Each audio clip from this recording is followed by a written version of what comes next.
সম্প্রতি ডোনাল্ড ট্রাম্পকে নিয়ে একের পর এক মন্তব্য করে আলোচনায় আসেন ইলন মাস্ক। ইলন মাস্কের এসব মন্তব্য ঘিরে রীতিমতো উত্তেজনা ছড়িয়ে পড়ে রাজনৈতিক অঙ্গনে। তবে কয়েকদিনের ব্যবধানে এবার সেই অবস্থান থেকে সরে এসে অনুশোচনা প্রকাশ করলেন মাস্ক। স্বীকার করলেন কিছু মন্তব্য বাড়াবাড়ি হয়ে গিয়েছিল।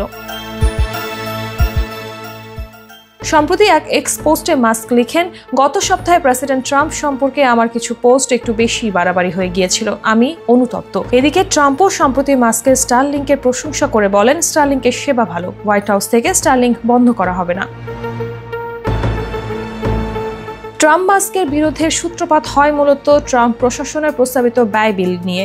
মাস্ক এই বিলকে ঘৃণ্য জঘন্য কাজ বলে আখ্যায়িত করেন এবং সমর্থনকারী রিপাবলিকান আইন প্রণেতাদের বিরুদ্ধে রাজনৈতিক প্রতিশোধ নেওয়ার আহ্বান জানান।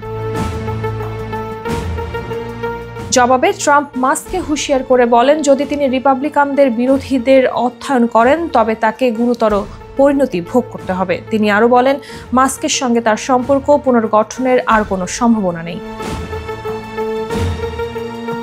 এদিকে মাত্র এক সপ্তাহ আগে মাস্ককে ডিওজি প্রধান হিসেবে প্রশংসা করেছিলেন ট্রাম্প, কিন্তু সরকারি ব্যয় নিয়ে মতবিরোধের জেরে মাস্ক সেই পদ থেকে পদত্যাগ করেন এবং পরদিনই ট্রাম্পকে নিয়ে আক্রমণাত্মক পোস্ট দেন। তবে সম্প্রতি ট্রাম্প মাস্ক দুজনের কথাই প্রকাশ পায় অনুশোচনা।